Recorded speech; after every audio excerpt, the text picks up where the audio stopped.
Halo semuanya, berjumpa kembali bersama Open Dodor. To the point aja cuy, di sini nggak ada lagi yang namanya dalam video kali ini kita akan membahas film bla bla bla bla bla bla. Intinya langsung aja. Alright guys, check it out.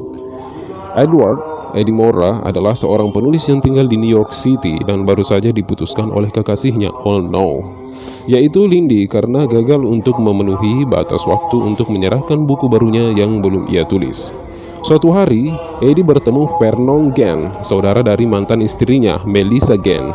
Vernon adalah seorang pengedar narkoba dan dia menawarkan Eddie sampel obat baru peningkat kecerdasan, yaitu NZT-48, yang diklaim memiliki kemampuan meningkatkan daya kerja otak hingga 100% cuy, dari otak yang hanya memiliki akses 20% secara normal.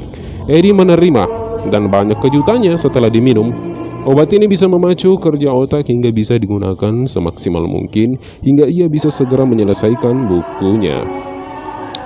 Eddie kemudian mendatangi Vernon untuk meminta obat lebih banyak. Namun dia menemukan Vernon telah dibunuh dan segera dia memanggil polisi 911. Dia menyimpulkan bahwa Vernon mungkin dibunuh oleh seseorang yang menginginkan obat tersebut.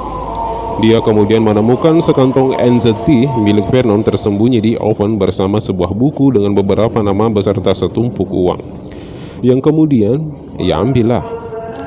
Dengan obat tersebut, tiba-tiba dia dapat mengetahui segalanya tentang apapun.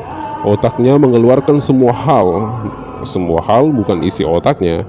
Semua yang pernah dibaca, didengar atau dilihat sekarang lebih tertata, rapi, dan tersedia di toko terdekat.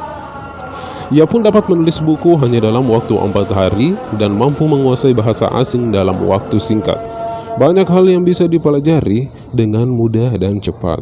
Eddie gunakan untuk mendapatkan uang dengan cara mudah, di mana Eddie menciptakan citra baru untuk dirinya sendiri dan meninggalkan menulis buku. Dan dia mulai melakukan perdagangan saham dengan modal pinjaman uang dari mafia Rusia Gennady. Eddie menjadi kaya dengan cepat dengan segera dipekerjakan oleh pengusaha terkemuka Karl Van Loon.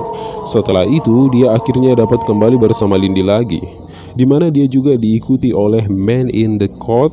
Eddie kemudian menyadari telah menggunakan NZT lebih hingga menyebabkan efek samping pada dirinya, yaitu waktu yang hilang karena segala sesuatu bergerak dengan cepat. Aktivitas yang penuh hingar-bingar dan denyut jantung yang tidak teratur. Eddie kemudian gagal menyelesaikan tugas yang diberikan oleh Van Loon karena dia sedang mabuk oleh NZT. Karena ketakutannya itu, dia memungkinkan yang telah membunuh seseorang supermodel bernama Maria Widberg.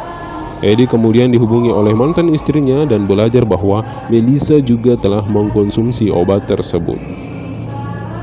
Lebih buruk lagi, ia belajar bahwa berhenti mengkonsumsi NZT dapat mengakibatkan masalah kesehatan dan mental, dan mungkin bisa mengakibatkan kematian. Eddie kemudian mencoba menghubungi orang lain yang mungkin tahu mengenai NZT. Namun, Eddie belajar bahwa di antara klien Vernon yang dihubunginya, 3 orang meninggal dan sisanya sakit.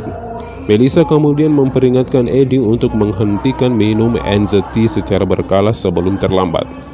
Namun usahanya tersebut membuatnya menderita, di mana dia mulai merasa sakit dan tidak dapat berjalan menuju rumahnya. Ia mencoba meminta bantuan Lindy dan mengungkapkan kecanduannya akan obat itu. Lindy sebenarnya enggan untuk mengambil NZT simpanannya yang tersembunyi di apartemennya dan membawanya kepada Eddie yang masih ada di kantornya cuy. Jadi Lindy pergi ke rumah gitu. Namun dalam perjalanan, Lindy dikejar oleh Man in the Court, dan itu menjadi jelas bahwa dia adalah orang yang sangat berbahaya. Karena saat itu dia telah membunuh 2 orang penyelamat Lindy saat dia melarikan diri.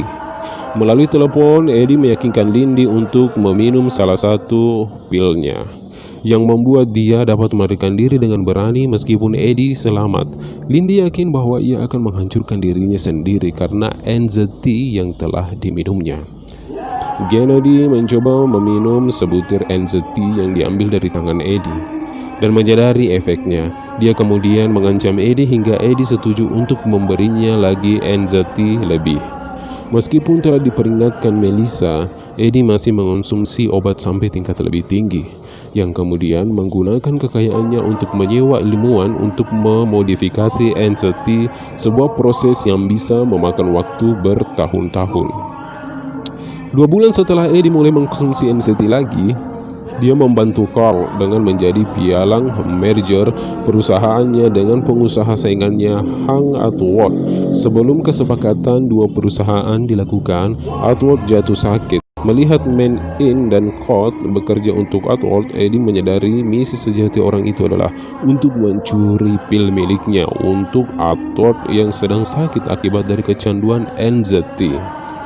Simpanan pil Eddie kemudian dicuri oleh pengacaranya sendiri, Morris Brand, dari jasnya, dan terungkap bahwa Brand juga bekerja untuk Edward.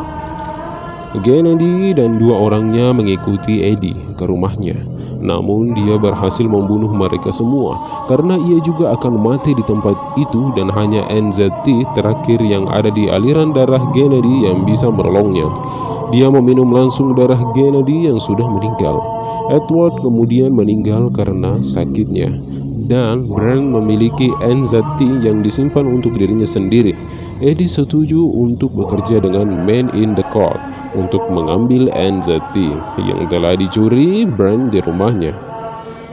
1 tahun kemudian, buku Eddie telah diterbitkan berjudul Illuminating the Dark Files, yang merupakan referensi terhadap film ini. Dan Eddie mencalonkan diri menjadi Senat Amerika Serikat di tengah kampanye. Carl mendekatinya dengan mengatakan kalau dia akan membeli perusahaan farmasi yang memproduksi pil itu. Carl memintanya bekerja sama dengannya dengan menawarkan sebuah pasokan pil itu tak terbatas. Namun Eddie harus menggunakan posisi politiknya untuk mempertimbangkan rencana Carl tersebut. Dia menolak dan mengatakan bahwa dia tidak lagi membutuhkan obat itu karena ia dan timnya telah menciptakan NZT dosis permanen yang tidak ada efek sampingnya. Dan cerita pun selesai, cuy.